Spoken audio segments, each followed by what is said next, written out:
Bonjour, docteur Selinger. Bonjour. Vous êtes un des membres du groupe des chirurgiens esthétiques plasticiens de l'école de Paris, même un des membres fondateurs.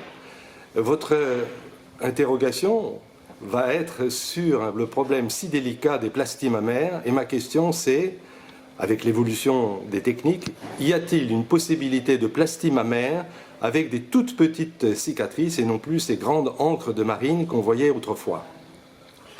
Bien évidemment, c'est un but, c'est un défi de faire des petites cicatrices, des cicatrices élégantes sans compromettre bien sûr la forme que l'on peut obtenir et sans compromettre la qualité au profit de la brièveté de la cicatrice. Quand vous parlez de la forme, est-ce que ces techniques privilégient la forme que l'on va donner ou au contraire, ce qu'on essaye d'avoir, c'est des petites cicatrices et tant pis pour la forme?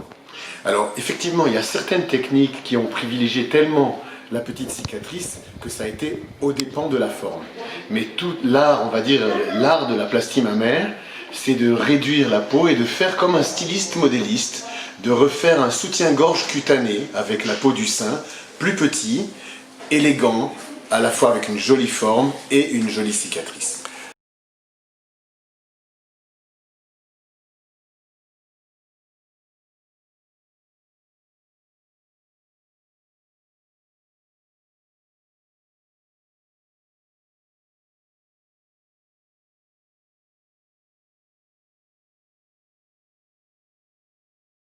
Est-ce que la demande en chirurgie plastique, esthétique, réparatrice mammaire a changé? Est-ce que les patients ont de nouvelles attentes par rapport à autrefois? Évidemment, les patientes sont plus exigeantes qu'avant. Et aujourd'hui, comme il est possible de faire des cicatrices courtes dans les plasties mammaires, notamment des verticales associées à la périaréolaire mais sans la branche horizontale, c'est-à-dire d'éviter ces grandes encres de marine, ou bien de faire des T courts, c'est-à-dire un T inversé avec une branche horizontale courte, évidemment c'est un plus. Et une patiente qui a une plus petite cicatrice avec une jolie forme de sein, elle sera d'autant plus contente. Mais dans ces techniques où finalement la cicatrice finale est un I surmonté de l'aréole, est-ce que du fait qu'on n'ait pas enlevé autant de peau, le résultat ne va pas se détériorer plus rapidement dans le temps? Alors on n'a pas enlevé moins de peau, mais on l'a enlevé différemment.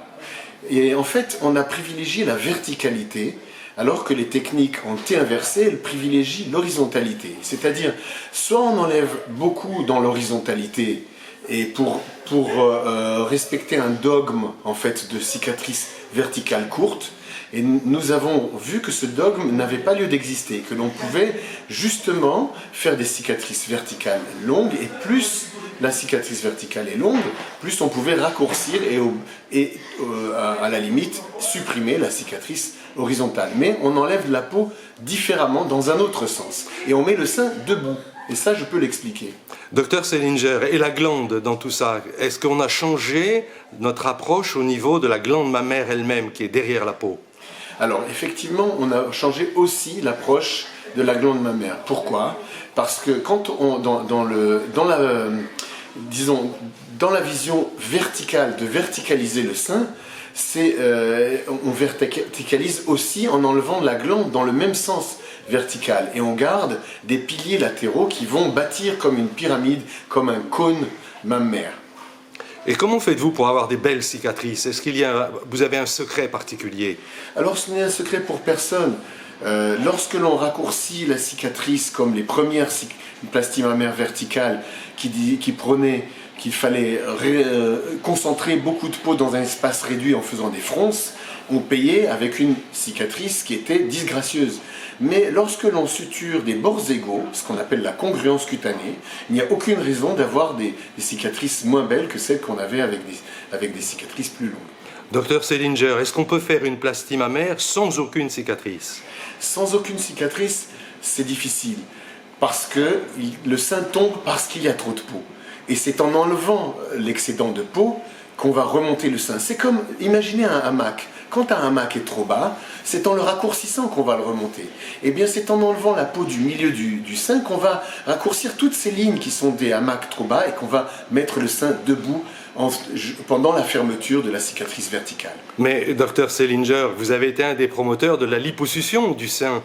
Et quelle est la place de cette technique? Alors ça, c'est aussi quelque chose que j'aime beaucoup, puisqu'on a parlé de la peau. Maintenant qu'on peut faire le styliste modéliste et faire un joli sein élégant, avec une jolie forme et une cicatrice courte et belle, en n'enlevant que de la peau, maintenant, la glande mammaire, lorsqu'elle est graisseuse, c'était justement une glande à risque, si on tranchait dedans. Eh bien, la graisse, maintenant, il faut être moderne. Quand il y a de la graisse, il faut la lipoaspirer. Et la liposuction n'enlève que de la graisse. Elle préserve les nerfs sensitifs, elle préserve les vaisseaux. Donc, c'est une technique à peu de complications. Et quand on associe les deux, un sein tombant et hypertrophique graisseux, eh bien, on va enlever la peau pour traiter la ptose, c'est-à-dire le sein tombant, et on va traiter le volume en excédent par la liposuction. Et on aura associé deux techniques à faible agression pour l'individu. Est-ce qu'il y a des ratés en matière de chirurgie mammaire?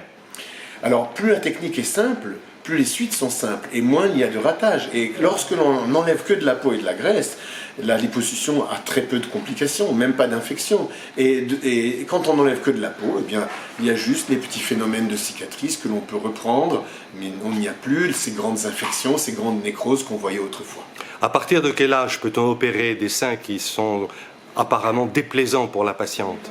Alors, les seins qui sont trop gros, chez la fille, la jeune fille qui est en voie d'achever sa puberté, et on voit que visiblement les seins sont hypertrophiques, que ça ne va pas s'améliorer, que ça va lui détériorer aussi la peau qui va tomber, on peut commencer, on dit qu'à partir de l'âge de 16 ans, il est raisonnable de pouvoir envisager une plastie mammaire pour traiter l'hypertrophie. Merci, Dr Seelinger. Merci.